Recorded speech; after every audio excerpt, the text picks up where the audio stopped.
Okay, let's do this thing before I end up losing it. What is going on, guys? Welcome back to Ani-mity, welcome back to the channel, and welcome to the Hazbin Hotel Season 2 ranking video. Picking up where we left off with Season 1, I'm going to be continuing my series here, ranking the songs from Season 2 of Hazbin Hotel. Now, if you haven't checked out my Season 1 rankings, highly recommend you go check that out, because I'm going to be using the same rubric from that video for discussing this one. And if you haven't checked that out, I decided that with these songs compared to my Hello Boss ranking videos, I'm going to be a little bit more subjective with this one. It's just kind of how I feel about all these songs, is that with the musical nature of the show, all these songs do really, really well for one way or another for the characters, for the overall story. So it's going to be mostly just how I think and feel about all these songs, so that's going to determine where these rankings are. If you guys feel differently about them, feel free to share that down in the comments below. I am happy to discuss any of these songs and give any of these songs a re-listen to, because honestly, I made this tier list a little while back, and even now, having re-listened to the songs and even looking at the list right now in front of me, I'm ready to change my opinion already on some of these songs. So definitely the list is subject to change. And most of these songs I put where I did more just because how strongly I feel towards some songs compared to others, even if I do feel really strong toward other songs and that kind of thing. So, yeah, that's pretty much all I'm going to say for that.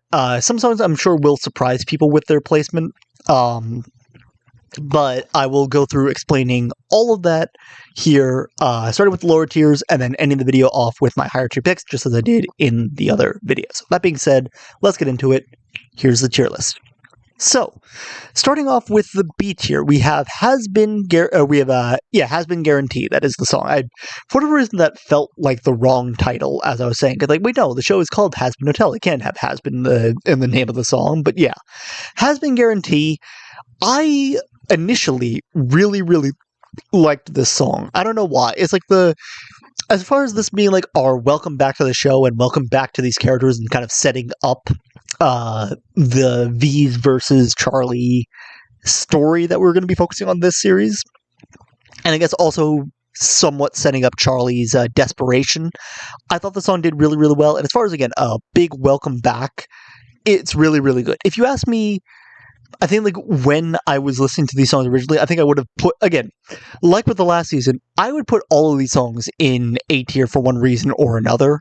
And I think when I first listened to the song, I would have put it in an A tier, but then kind of as the episodes kept coming out and as things kept, releasing, my opinion on the song kind of got lower and lower, and not on any fault of the song itself. It's just kind of, it's hard to follow up Gravity, and it's hard to follow up some of these other songs as far as what they do. And it's like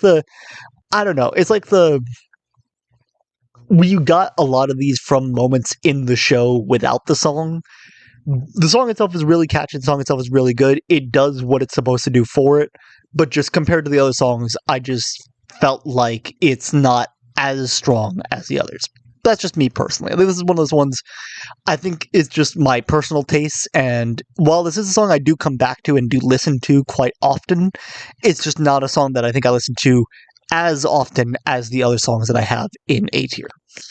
Same with Like You. Like You, as I said in Season 1, Emily's songs in general, I think, are just really, really strong. I like Emily as a character a whole lot, and I like her singing often. I think that just Penchus kind of suffering through and his, like, very emotional cry to, like, I just miss my friends. Like, I don't even care that I'm in heaven right now.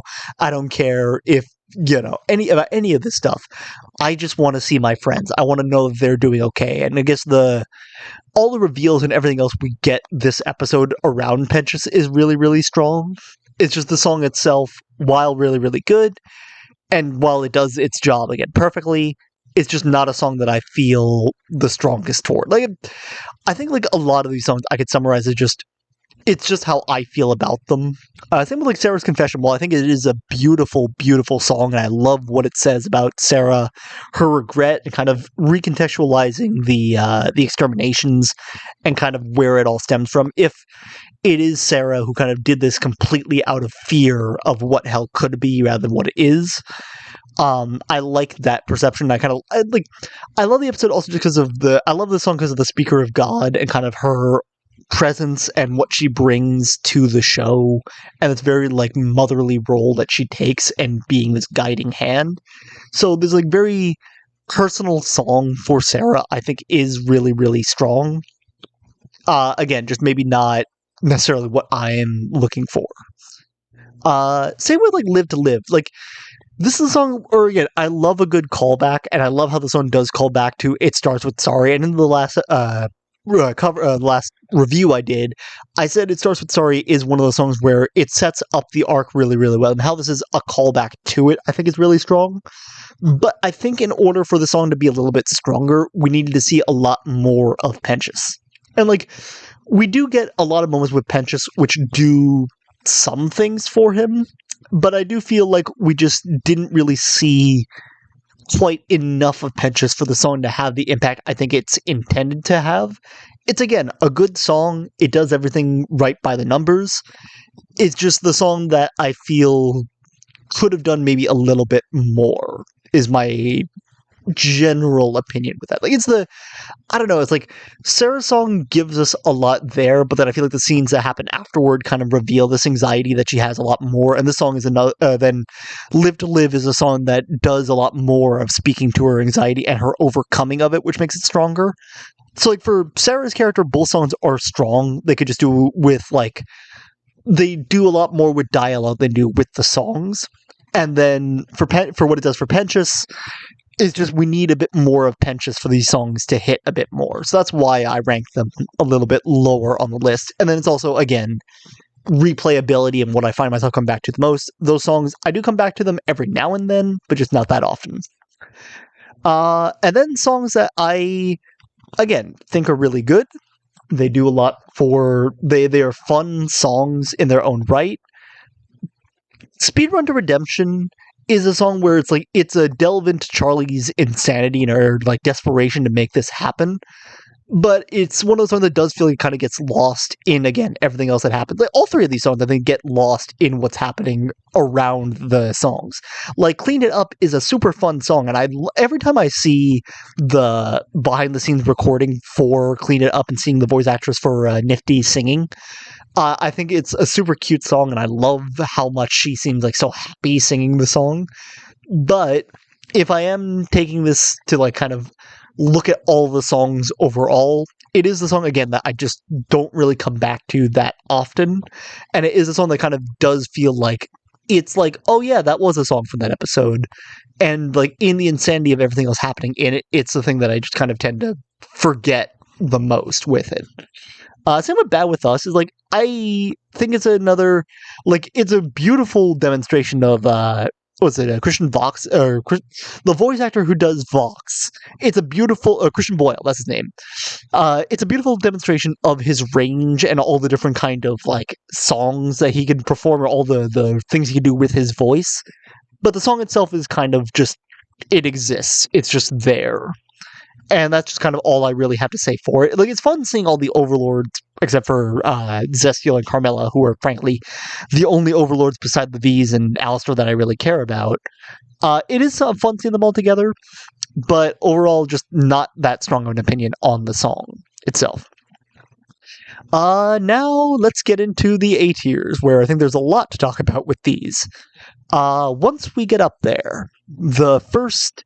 The opening for the V's and their plot, and kind of showing this very strong united front together. I don't know, it's like when we had The Show Must Go On, or the finale song from season 1, it was fun seeing how connected the V's are and how this was kind of their, like, they felt like a unit. They felt like, not even like a family, but they felt like real, like, best friends ready to wreak havoc and cause some chaos and have some fun with it, which I think is such a fun dynamic for them, and I love seeing that dynamic on display again in once we get up there. And then with the expansion of looking over the entire season, knowing that this is kind of like, it's setting up that the downfall of Vox, where it's like at the beginning of the season he's more than willing to share the spotlight with Valentino and Velvet, but then by the end of the season how much his ego ends up driving him. I think like the combination of those factors, it just makes the song really, really strong. And again, it's one of those songs that just because of the friend dynamic and the chaos of it, it's a song that I could see myself wanting to grab like a couple of friends and get together to sing. I would definitely do Vox for it. Like I don't know if I have the ego for it, but he's just the character that I would have the most fun like getting into the lines of, and it's the energy that I love for the song. Speaking of energy, Gravity. What do I need to say about Gravity? Like, Gravity came out before the season even came out, and I think that's just an unfair advantage because of the fact that it just blew so many of these songs out of the water because of the fact that it's our first taste of the season. And on top of that, given that this is one of the songs that I did hear spoiled with the leaks, I wanted to do a cover of Gravity the moment that I heard the leaks for the song come out. 'Cause I think it is a very, very good song. I held off on doing it just because I did want to I thought that was the respectful thing to do given what happened with the leaks, and I didn't really get the chance to talk about the leaks at any point while it was happening because of just so much happening. Because like I had videos coming out around that time because I was so busy with the stuff in LA, and then when I finally did come back to record videos, there just wasn't a place for me to really talk about it where it still felt relevant. But the Song of Gravity, I think, is just really, really strong for what it does for Lute's character and what it sets up.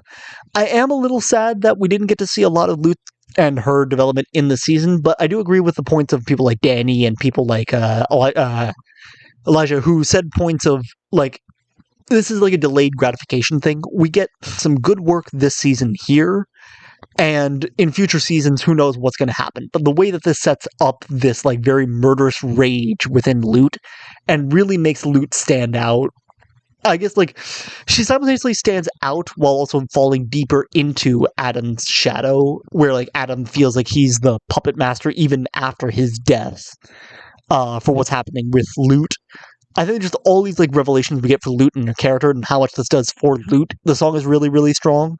And I love the hurt that we feel in this song for like how much Adam really meant to Lute, mixed with this like I am determined to get my revenge one way or another that the song gives us for Lute's character. I think is really, really strong. So Gravity is just a really, really good song. It does a lot for the character. I really enjoy the song. And I've heard like so many remixes of it that all give that like very deep emotion that I want out of the song. So I think it's really good for that as well. So A tier. Piss. I don't know why. I referenced doing a cover to the song on a stream for Chris not that long ago, and I think he just puts it best. Out of context, just saying that this is one of the songs there is just so funny. But then also, again, I'm a sucker for a good love story, and the way that this speaks to the developing love between Cherry and Penchus is really, really strong. I could be convinced to put the song a little bit lower, because while it is a song that I think has a lot of replayability for me, and while it is a song that I really end up enjoying a lot, it's also a song that, I don't know, like, I guess I feel like, because of how little we see of both characters, and because of that this does, like, if this touched on Cherry and the developments we got from Addict, I think the song would be really, really, really good.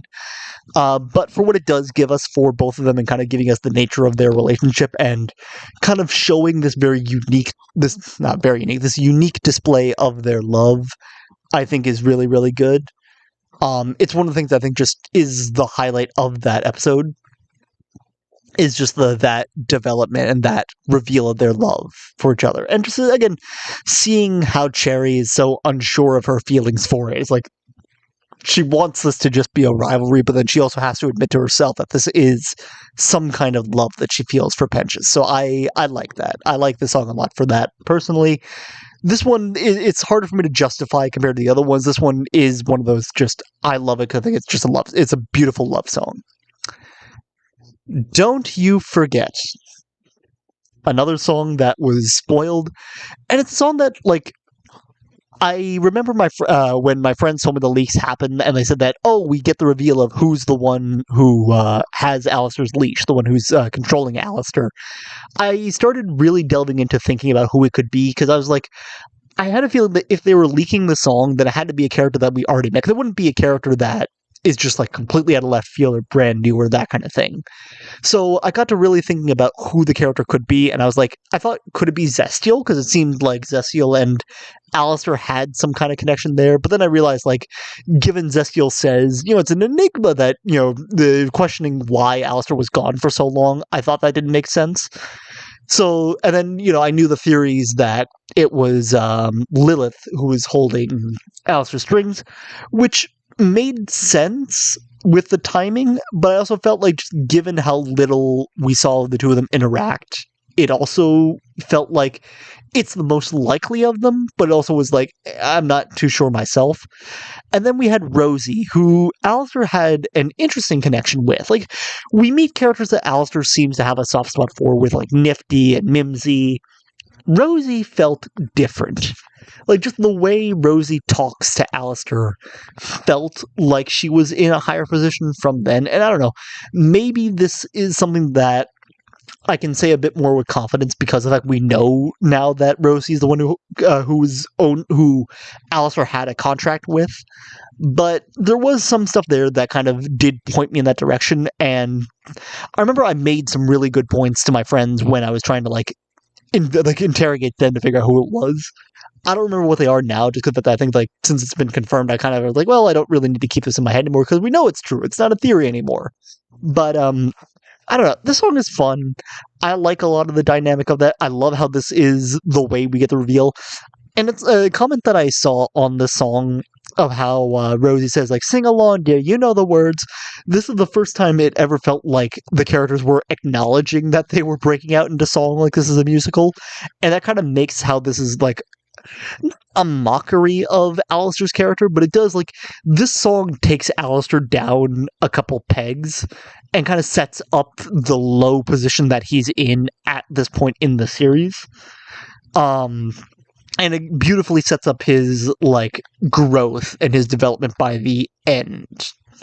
Or I don't know, like, not even so much his development, but it's kind of like, we really get a sense of the pecking order with this, and we really get a sense of the depths of Alistair and what he values a lot from this song.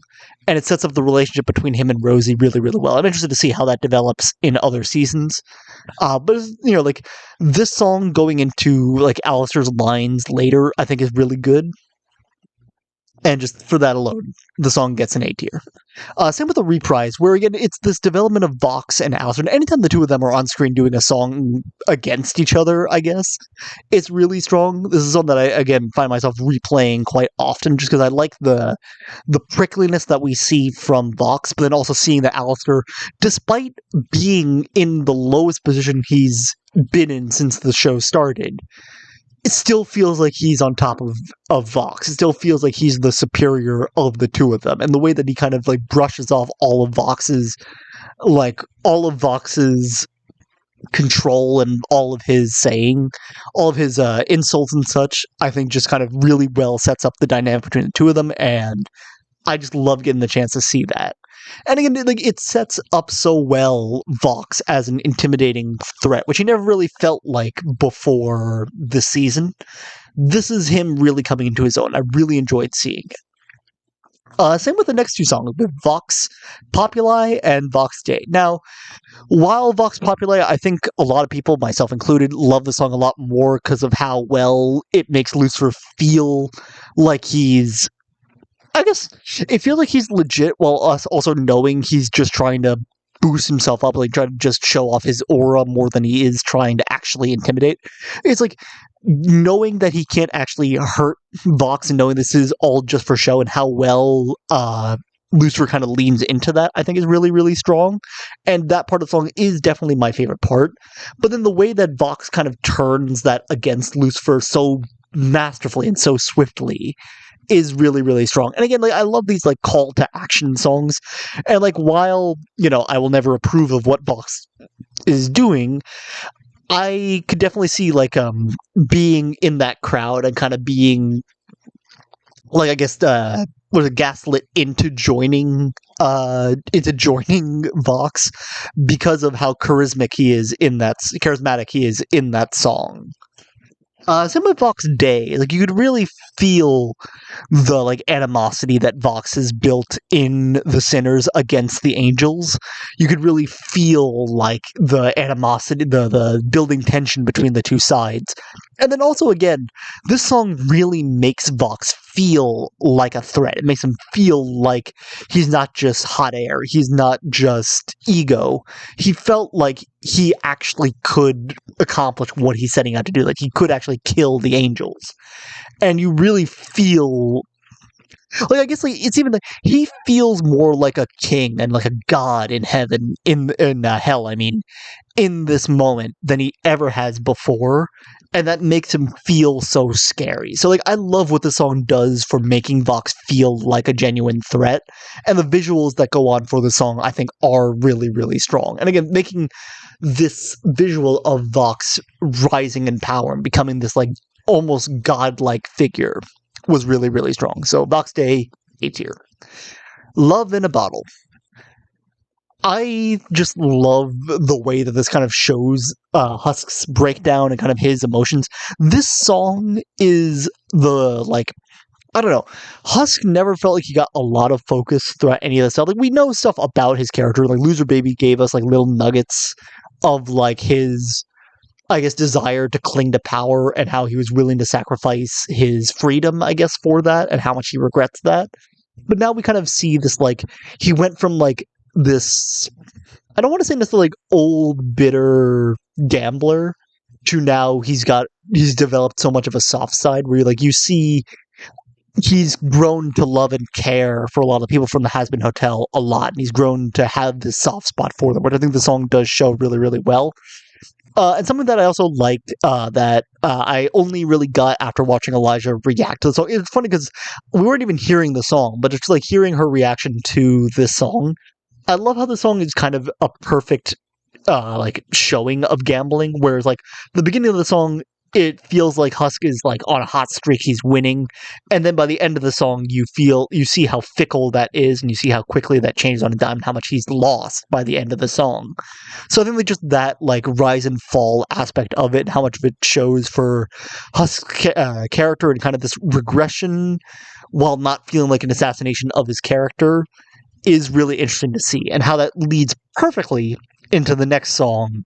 I think is really strong. Like this song and then going into Losing Streak are both beautiful callbacks and setups for both Husk and Angel as characters, and this like development of their relationship as development that, like, you know, hey, we're both at the bottom, but at least we're here together. Kind of like this also this like perception of, like, you know, how fickle gambling can be, and the message that they try to provide for that I think is really, really strong. And I think both songs are really, really fun, catchy.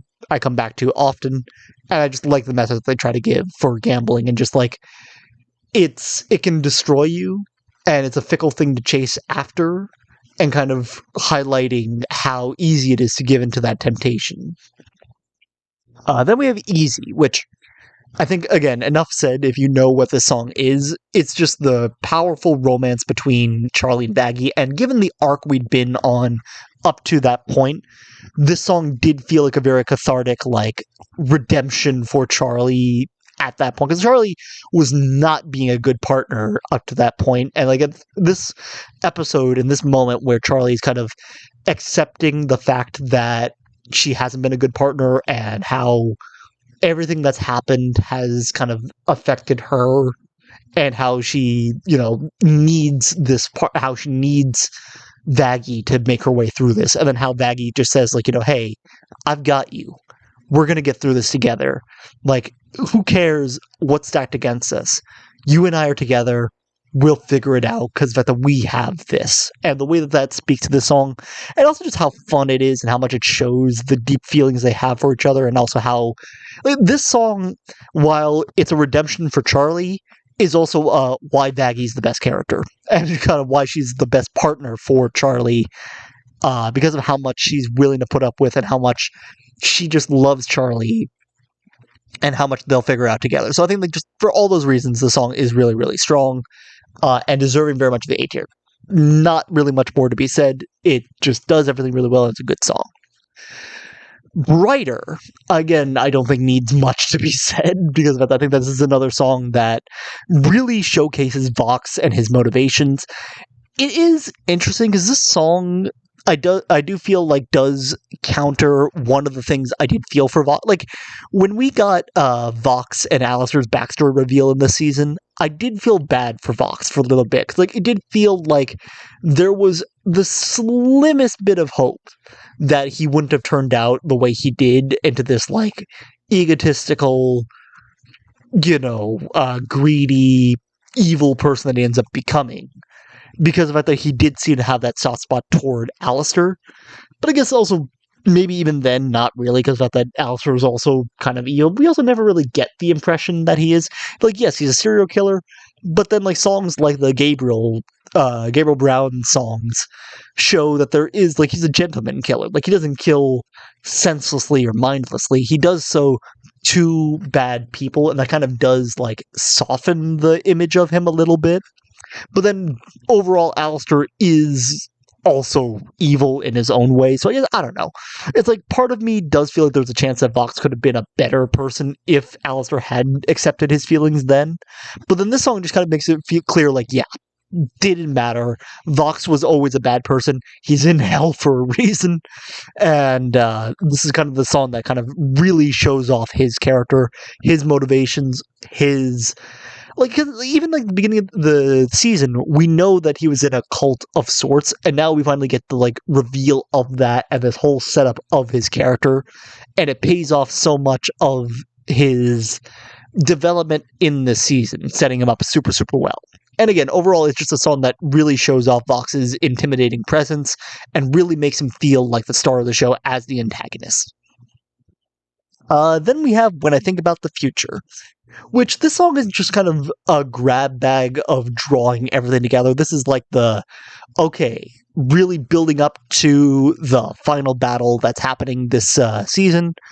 This is the song that's like, okay, we're taking the final steps to get ready for this is kind of like what more than anything's Reprise felt like last season, except this one does a whole lot because of that it felt like we were in a low position for most of that episode, and then this song is kind of like, okay, we're getting our pieces together now, and now we're ready. Kind of like interesting how we got to see all the aspects and it built up hype and expectation for when the final conflict happens.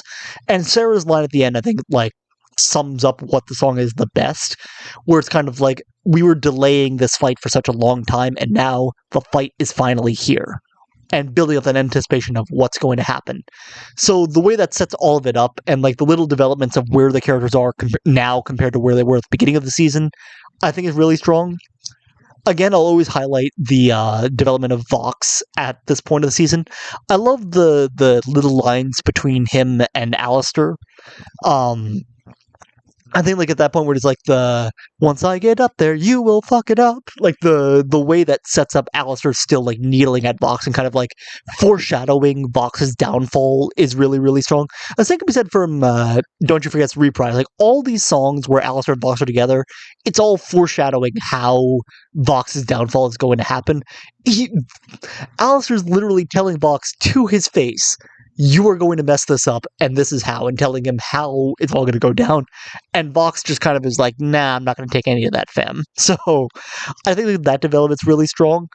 I was not expecting to like Valentino's part of the song as much as I did, but like it is interesting to see that it's not just like a fling between the two of them. Like, I don't know, like anytime I see the two of them together, it does feel like it is just kind of they're both horny, and that's pretty much all there is to their relationship. This song did make it feel like there is some, or at least was, some genuine feeling that is being overshadowed by Vox's ego, and I am interested to see how that develops, because I know Viv has said that Vox is not out of the picture entirely yet.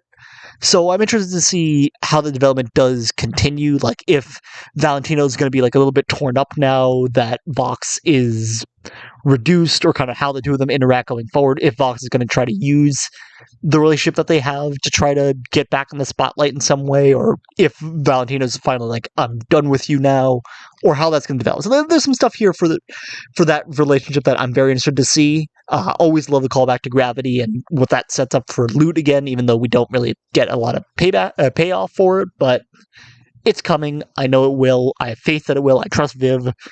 We'll see how that goes.